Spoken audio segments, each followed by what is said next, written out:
I thought I would talk a little bit about the state of the Spack community now and where we came from. So for folks who don't know, I think everyone in the room knows, but Spack it's a package manager for HPC. It automates the build and installation of scientific software and its dependencies, and it uses parameterized packages, so you can sort of pick and easily tweak and tune the configuration. The big difference with Spack and other tools is really that we have this syntax for enabling complex installs. So if you're a control freak, like a lot of people in HPC, you can get the versions and the options that you want. And we're really trying to have the ease of use of mainstream tools with the flexibility needed for HPC.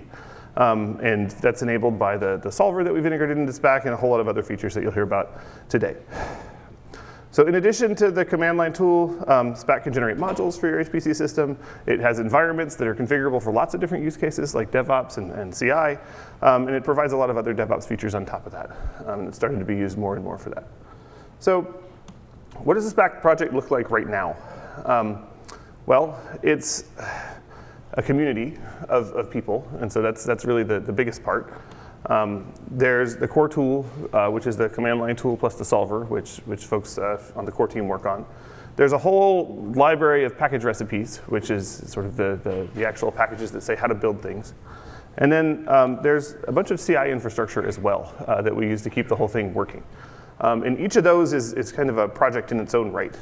And then on top of that, people use Spack to build lots of different stacks. So there's things like E4S within, that's ECP stack. There's Amazon stack, there's the Livermore stack, there's different Viz SDKs, and even every application you can think of as sort of its own software stack. We've got Spack users from across many different types of institutions. So the community consists of like research software engineers, software developers, there's administrators in there, user support staff, data scientists, computational scientists, and so on. And then the community has people from lots of different types of lots of different types of organizations. So you can see down here, this is an NSA, this is Office of Science, these are actually old numbers, I've got the new ones at the end. There's public research labs, there's university HPC centers, university research groups, and there's even like a growing private industry piece of the community that seems to get a little bit bigger every year. So that's companies and also cloud providers. So this is just company and this is specifically cloud provider. So this is a lot of different backgrounds. We're trying to target a lot of different audiences, and that can get difficult sometimes. So as you know, we recently became a Linux Foundation project. What that really means is that we have our own legal entity, right? So we have a sort of 501c6 under Linux Foundation, and we're neutral, right? So we don't belong to any one particular organization. We can be in legal agreements if we want to be. So we may start one of these or either use a Spack one or a separate one to have licensing for binaries so that we can have permission to distribute things like vendor compilers and stuff like that. And we can get discounts on things potentially. And we have a technical steering committee that I'll talk about a little bit later. So we've been able to formalize our governance. It means that the trademark is owned by the Linux Foundation, and so essentially all the IP, the copyright, which is already sort of taken care of by the open source license, patents, which is also taken care of by our license, and the trademark itself, they all have usage policies that are open that allow anyone to make use of them. And so this has been very good for us. The assets of the project are also owned by Linux Foundation, so if somehow we all disappear, all of those public assets will still be there, owned by Linux Foundation and open. And so there's a lot of trust that we have now that things are just not going to go away with Spack and the Linux Foundation. So why are we doing this?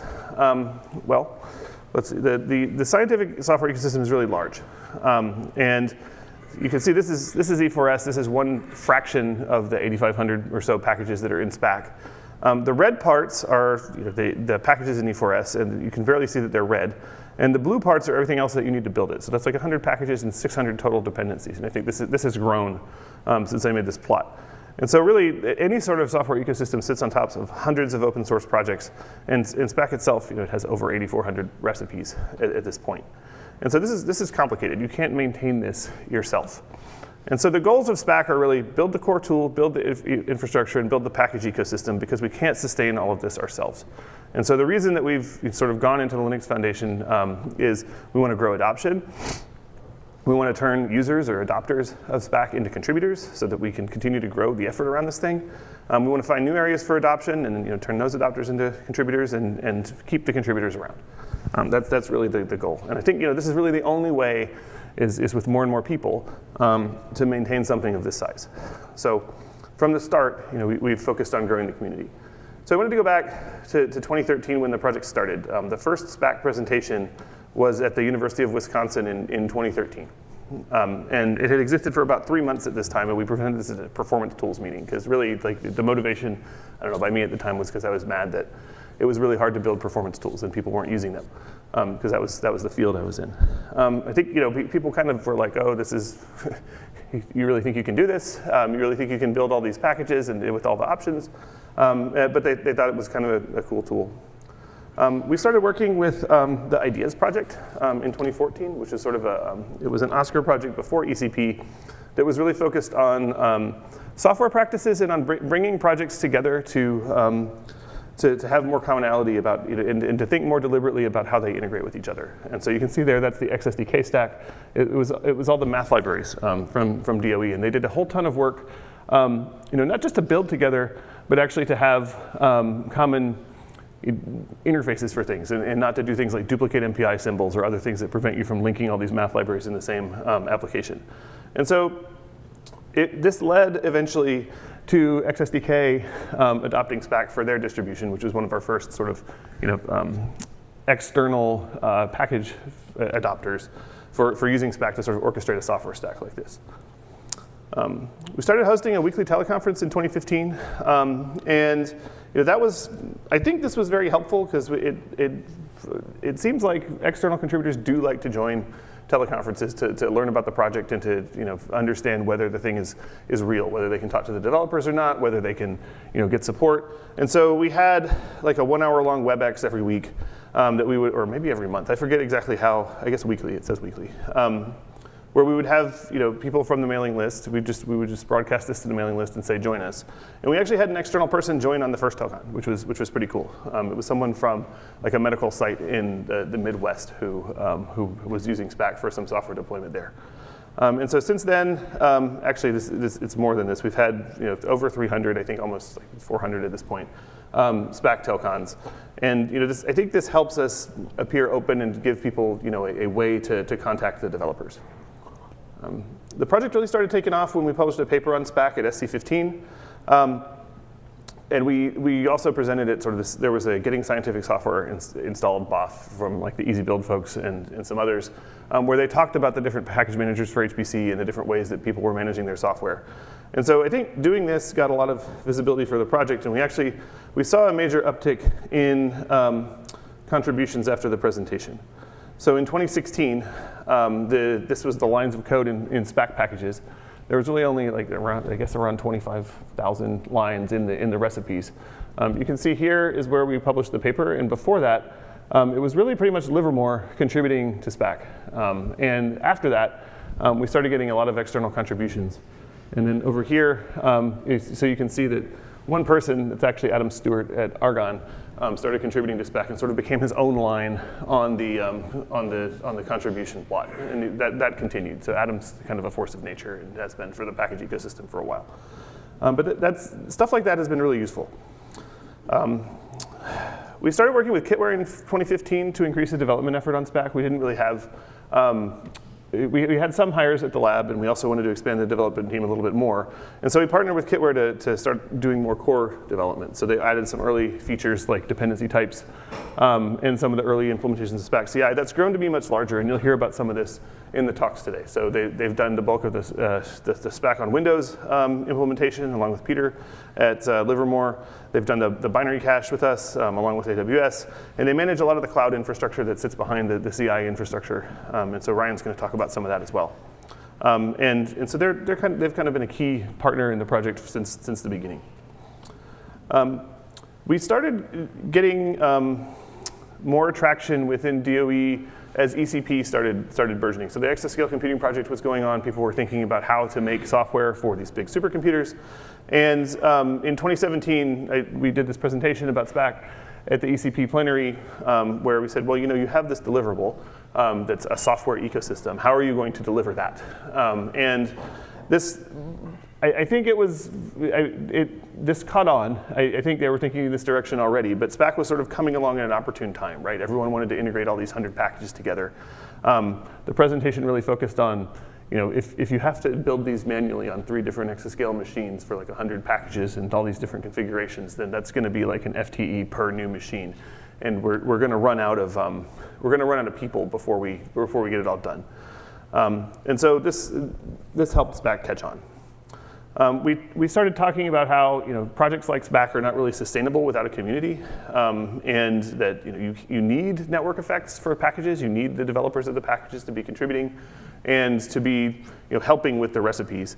And you probably need more than just the ECP project, right? ECP was only, I guess 600 people would come to the meeting. It was around 1,000 people total. But the number of people who contribute to the Spack repo spans more than just the people within ECP who do that.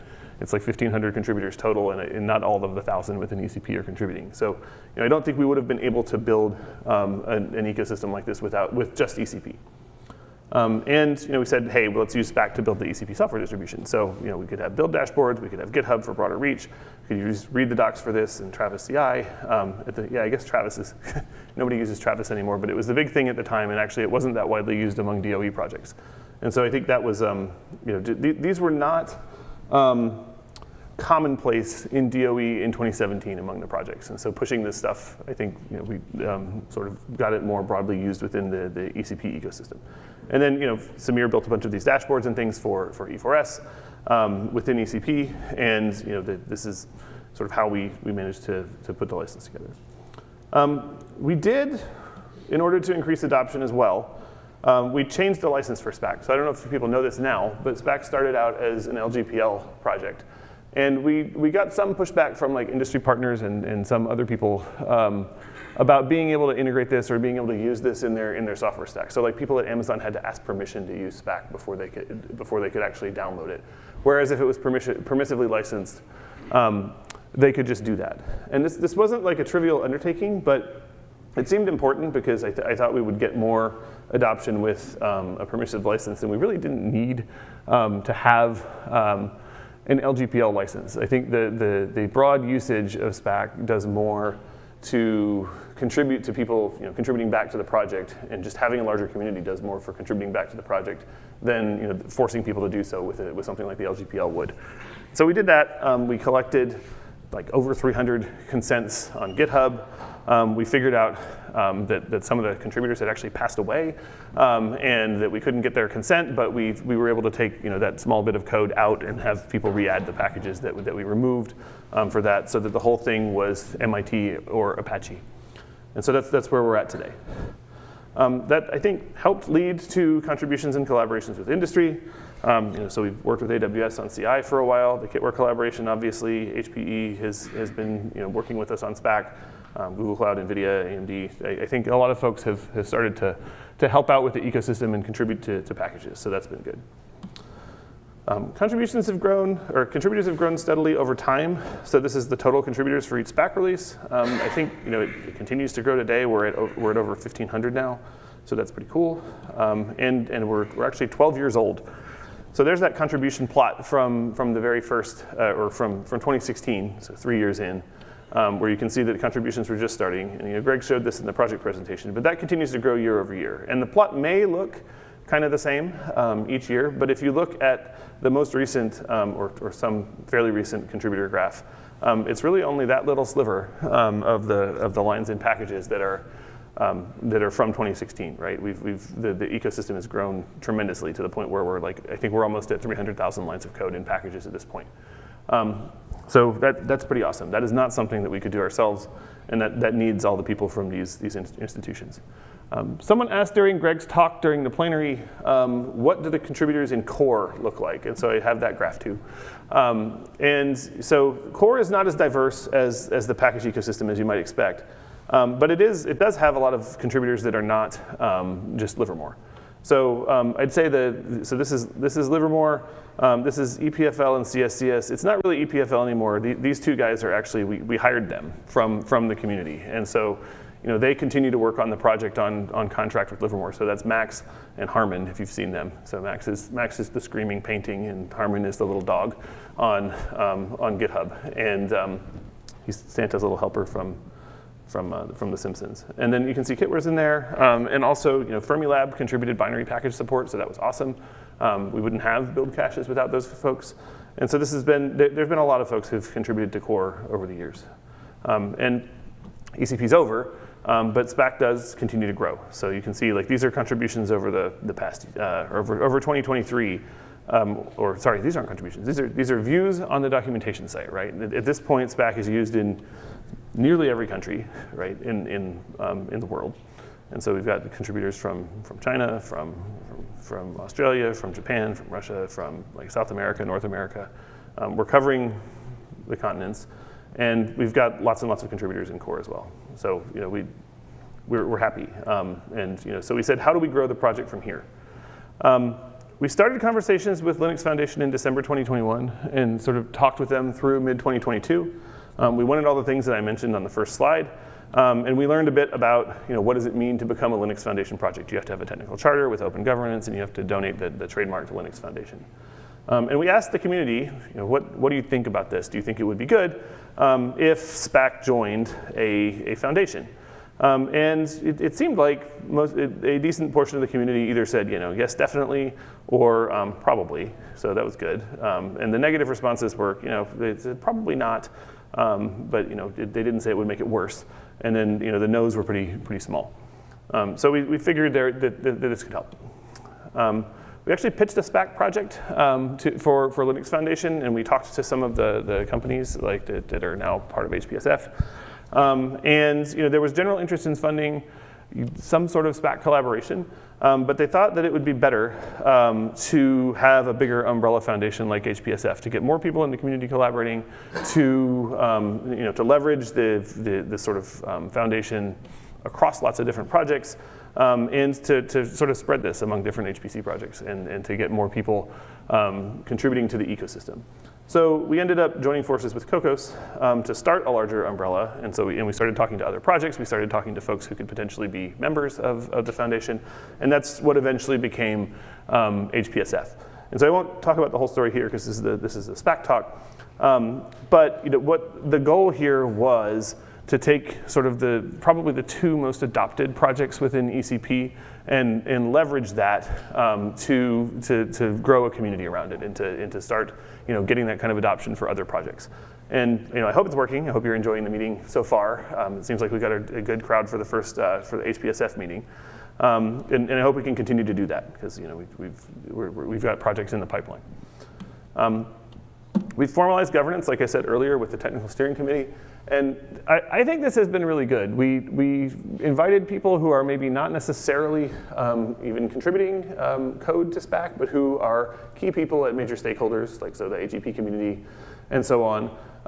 And having all these folks in the room has gotten us a lot more perspective on use cases for Spack. And we're able to go here and get, I think, better context than we could before on decisions like, how should we, how often should we be deprecating versions? How often should we be, making certain changes to the package ecosystem? And the TSC provides really good context on that. And so I wanted to talk a little bit about what the community looks like now. We ran the 2025 user survey from April to May, so this ended on Saturday. It probably should have ended it earlier, so I'd have more time to put plots together. But we got the most responses ever in our survey. And so 2025, we got 246 responses, which is up considerably from the previous 3 years. I don't know if that means the community is growing or if people just had survey fatigue in the prior years and were sick of the yearly survey. And we took a little break in there, or maybe both. But it was good to see such a large response rate. And Greg presented this, but the Spack transition in the Linux Foundation, I think people are still positive on it. So actually the yeses are bigger than the probablys in our sort of Linux Foundation sentiment plot from before we did this. 40% says not sure, but that's not negative, and then 10% says no difference to me. So I think, I think this has been good. I think that the sustainability will serve us well in the long term and hopefully bring in more organizations to contribute to the project. This is the current user base plot. So there's a few changes. I think RSE box continues to grow. Software developers. It's interesting to see how the software developer box changes over the years. So like we've done this survey a few times. When we first did it, we just said, "Are you a software developer?" And so we had a big chunk of people who were developers. More and more people are adopting the sort of RSE title over just saying that they're a software developer. So that's interesting. We added DevOps in here, I think, in one of the years, and there's a significant fraction of the community using Spack that is dedicated to DevOps. And administrators and user support staff are this fraction over here. I think this is, and then these ones up here are kind of users or sort of end users of the tool. So we have people who work on Spack, we have people who sort of use it to do large deployments, and we have people who just use it to install their packages, all in the community responding to surveys. The workplace distribution is pretty consistent year over year. So I showed this on the prior plot. The one interesting thing this year is that the NNSA fraction grew quite a bit. And I don't know if that's just because, Sandia management told everyone to fill out the survey, possibly. So maybe that's why NNSA is overrepresented here, not sure. But in Office of Science kind of went down in terms of representation. So in 2022, and the last time we did this, you can see NNSA was actually smaller than Office of Science. I don't know if I can just attribute this to survey error or if that represents a trend. But I hope that there's still a lot of development at the Office of Science labs post ECP. I know that there's been a downturn, but it's nice to see that they're still in there. And these are significant numbers of people, so I'm not super worried about that. The other boxes seem to be pretty consistent. So the distribution is still diverse. We're getting people from lots of different places. And like I said, the private industry wedge, although it's not like the majority of the graph, continues to grow. And that's actually one of the things that we wanted to do by putting Spack into HPSF and into the Linux Foundation, is to sort of make it easier and make it more natural for industry folks to adopt and use Spack. If I look at where people are from in the survey, so about 2/3 of the respondents to our survey are from the US. And so you can see over here, I didn't have a lot of room in the wedges, so I just put the TLDs for the countries in there. So I think it's like Canada, France, Germany, Switzerland, and the UK down there, and then a bunch of little slivers. If this seems like we have a big US majority, but if I look at our documentation analytics, I think this overrepresents the US just because we're sending out the survey announcement in English. We're blasting it out to sort of the people who happen to be on the mailing list and so on. And there's a number of places that are underrepresented here. And so for example, we only got one response from China, even though it's a pretty large fraction of the documentation. So it's like 7% over there. And Germany is underrepresented, and some of these other places are as well. And so in the documentation analytics, the US is only like 40% of the hits that we get on the site. And that's by far the biggest fraction, but it's not 2/3 like the survey. So I think we're overrepresenting the US in the survey. There's not a lot of surprises on what languages people program in. So this is one of our questions on the survey. Fortran's up there, but C and C++ are, at least within the Spack community, are more used. This may be due to the fact that we're getting mostly US respondents, and Spack kind of came out of ECP, right? I don't know if this is how things look in the broader HPC community, or if there's much more Fortran than this in the broader community. But over the years, Python has always been the largest in terms of the percent of people using the language, because I think regardless of whether you're using C++ or Fortran, you're probably also using Python.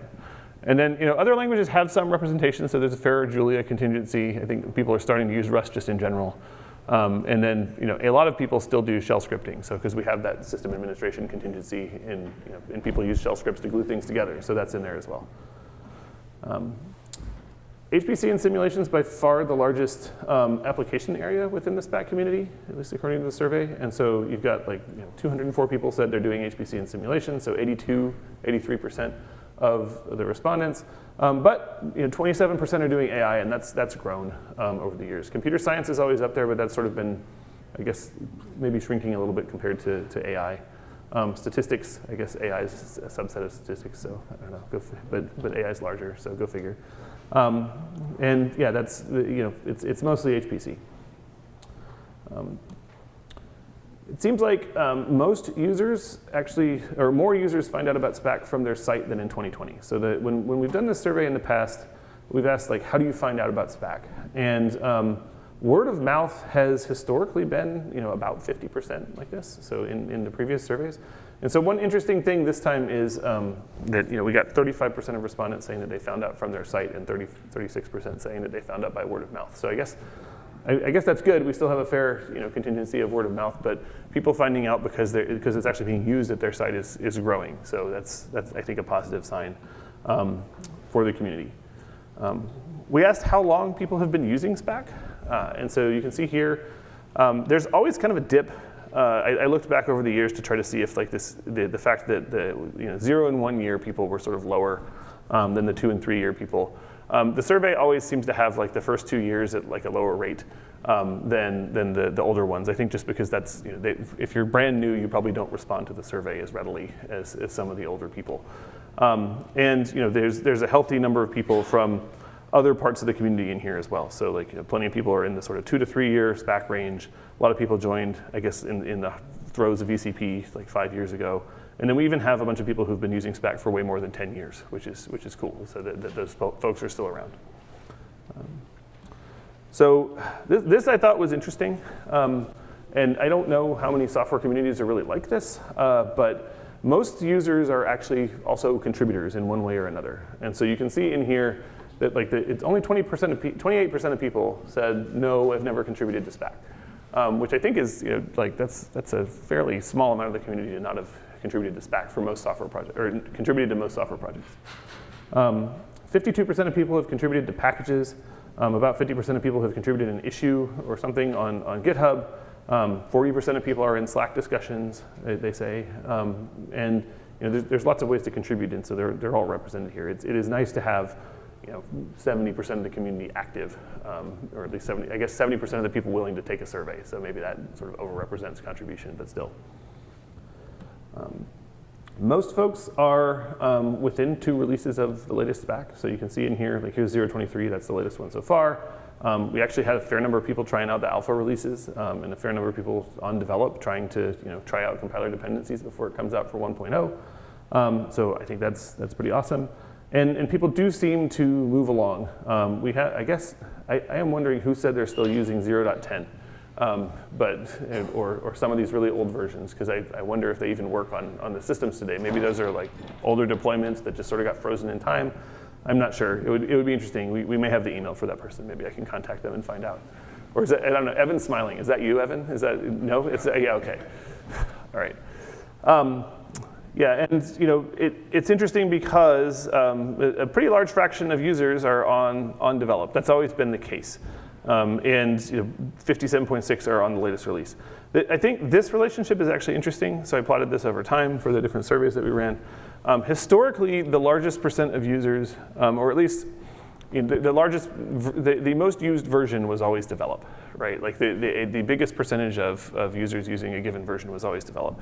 And so you can see here, like in 2020, develop was like close to 60%. It was over 60% in 2021, back down in 2022. And now the latest stable release has actually surpassed develop as the most used thing. It's not like develop's not used, right? Like it's still like 45%.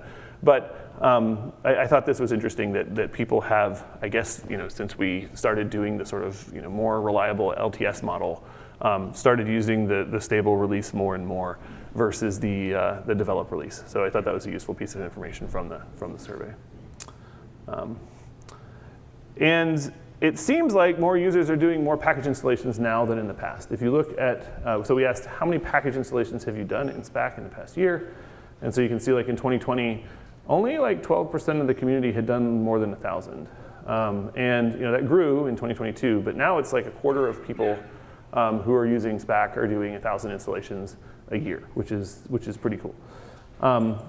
And so the distribution's just shifted towards doing more and more software installations. I mean, maybe there's more and more packages now. Maybe that's just the growth of dependencies over time. But I think it's something to call out from the data.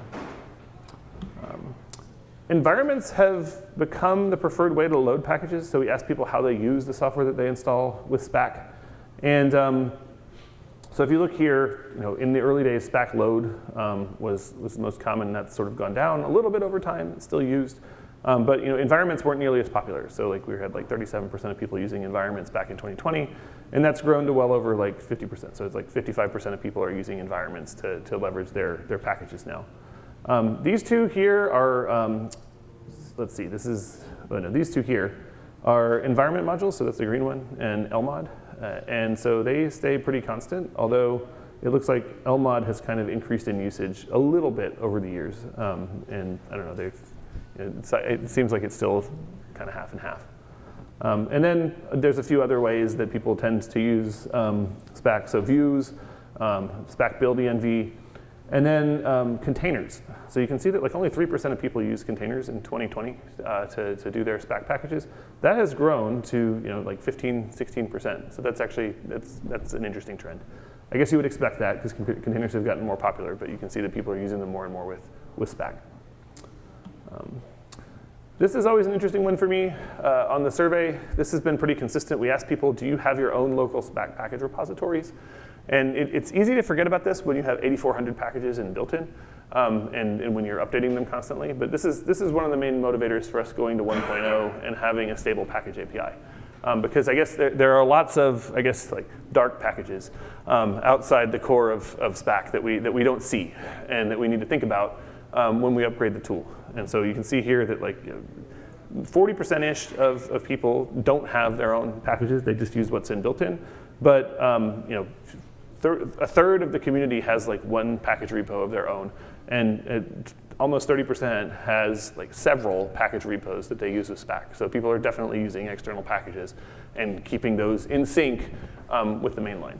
I actually think this is This is cool for another reason, which is that it's not that easy to maintain your own packages outside of a rapidly moving distribution. And so the fact that people are doing this means that we at least made it a little bit easier for people to maintain a set of local packages that rely on a rapidly moving ecosystem. And so I think this is a success in the sense that people are able to tinker with Spack, to use it for their own use cases, and to maintain that over time.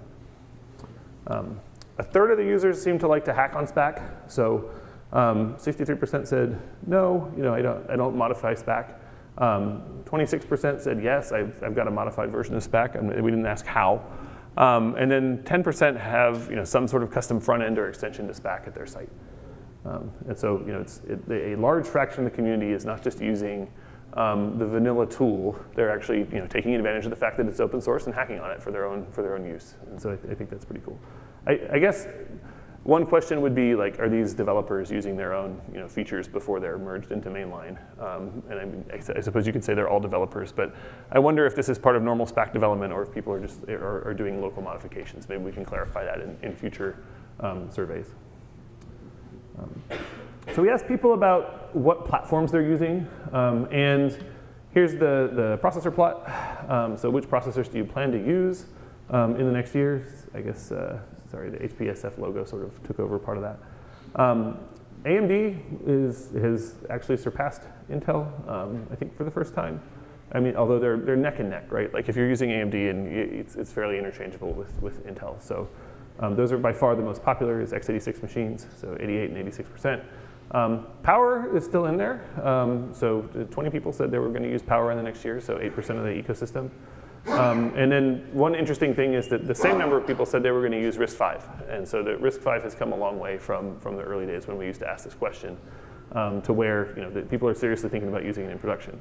Likewise, ARM is a huge fraction. So over 50% of people expect to use Spack on ARM. And that if you compare that to 2020, here's 2020 where AMD was still popular, but Intel was 99% of the respondents of the survey. And so that's gone down to 86% for Intel. And AMD's moved up to almost 90%. So there's that. And then Power back in 2020, we had 40% of people who planned to use Spack on Power because there were the big Summit and Sierra machines at that time. And historically, Spack's been used on Blue Gene. And only 44% on ARM. So I mean, ARM's been coming along. It's gone up, and Power is there aren't that many people intending to use Spack on Power at this point. So that's an interesting comparison. For GPUs, we asked people what GPUs and accelerators they expected to use, and so the biggest fraction are definitely expecting to use NVIDIA hardware. So 60% expect to use Spack on Hopper, 50% on Ampere, 35% on Blackwell. So people move along pretty fast. And then for the AMD side, MI300A and MI200 and 250X are definitely up there. So like 36% and 32% each. 300X, I'm actually kind of curious where the 300X sites are. I guess that's probably a lot of like maybe cloud installations in Azure or things like that, or other industry folks using those. There's a like 12% are planning to use Ponte Vecchio, so the Intel Xe GPUs. And then we actually had small fractions of people say they plan to use, I guess, Spack on some Innova and Cerebrus systems. I'm not sure what kind of support we have in the ecosystem for all of that, but it's kind of cool that they're using it with those machines, or at least that they want to try. For compilers, GCC, as you might expect, is like 99% of people, so like that always wins. Classic Intel compilers was like 22% of the community who want to use that. One API is definitely the larger fraction now, so 63% of the community. And then the other, so LLVM is 2/3 of the community, so I think that's good. You'd expect it to be the second compiler like that. But we get significant usage of the other vendor compilers. So NVHPC, ROCmCC are all in there. Well, NVCC for CUDA is down here, so that's like 2/3 of people are expecting to use CUDA GPUs. But yeah, to see NVHPC and one API, the vendor compilers, with such a significant fraction, I think is indicative that they are widely used in the HPC ecosystem. XL has gone down, and I guess like even on the Power machines, like people are using maybe GCC or Clang there instead of XL at this point. So that's kind of interesting.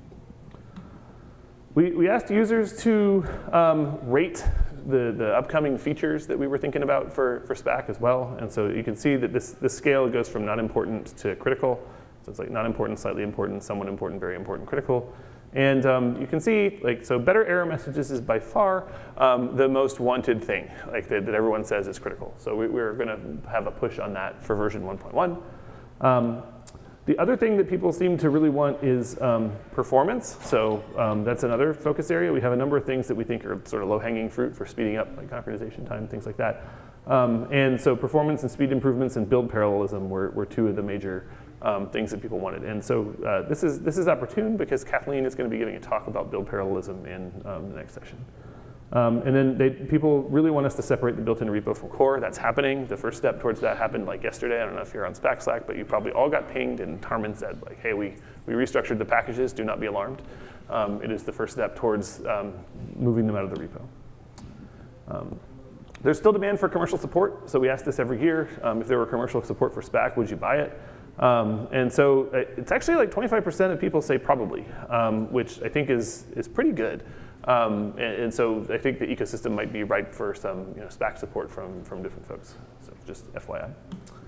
And then finally, the overall quality ratings for Spack remain consistent with prior years. So we get positive rate. The most consistently positively rated thing about Spack is the community, which I think is like I agree. I don't know these people who say the community is bad. No one this year said the community is horrible, so that's good.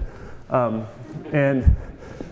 I think the community consistently gets a lot of like excellence and good in this question. The packages and the documentation are consistently kind of in the middle. Like people like them, but yeah, we don't test all the packages. They don't always build everywhere, and we could do better about having guidelines for what's a stable, what's an expected configuration. And Spack, is always pretty positively rated. I think it averages out to like a good overall if you take all the pieces of Spack there. So I think we're doing pretty good. I think a lot of software does not get this few bads, so I'm happy about that. But I think we could try to eliminate all the bads in the future if we could get things sped up and get the package builds more reliable. So there's room to grow. There were lots of positive comments, and I like the guy who said he was a Spackaholic, so that's a new one. There's down there. Let's see, some of these, I couldn't have dreamt of such a tool 20 years ago. That's great to hear. So this is nice, and people want t-shirts. They want the t-shirts to be available. That always comes up. They're like, what's the thing that we could do for Spack? We want t-shirts. So we could make them available like at a merch store or something outside of the normal process. We'll think about that. Linux Foundation may enable us to do that better than we could before. And then there's obviously lots left to do. So we asked people for comments, and people have very good feedback on things that are wrong in Spack or things that don't work as well. Like someone wants more porcelain commands and less plumbing like this. They want a simplified interface, kind of like Phil was talking about. And they say that the barrier to contribution still remains high. It's still a high learning curve. And people say that there's sometimes it fails silently, and it's hard to debug sometimes. So I think that's all to some extent expected. But also we read these pretty carefully, especially the I guess the more constructive ones, and try to understand where the pain points are. And so these surveys are really helpful for stuff like this. So what's next? We're going to talk about the road to Spack 1.0. Greg is doing a whole presentation on that. And then after 1.0, we are going to put a roadmap online. And so we've sat down and sort of made like a 5-year plan because some sponsors asked for it. But also we made it in such a way that we could potentially put it online, and we can slot the features into the releases that they're planned in out through like 2030. I say out through 2030 because that's when they asked me to make the plan until, but it's very hard to know what we're going to do in 2030. So at least within the next year or two, we should have like a list of features and things that are planned. So I hope that'll be useful to sort of get a picture of like the broader sort of future sense of Spack, but that's something that we're planning on doing next. And so I guess with that, I'm going to hand it over to Greg, and I can take some questions while he's setting up. Yes.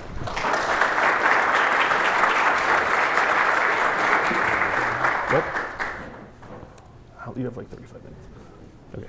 Yeah. What was surprising was that there were people who were still interested in the Excel compiler and IBM. Maybe we should keep that going for another year or no. I mean, we're not removing support for Excel. So it's not like we're taking the Excel compiler class out or anything. I guess it's interesting that you looked at that number and thought, wow, people are still interested in Excel. But IBM. Oh yeah. That's surprising. Yeah, that's true.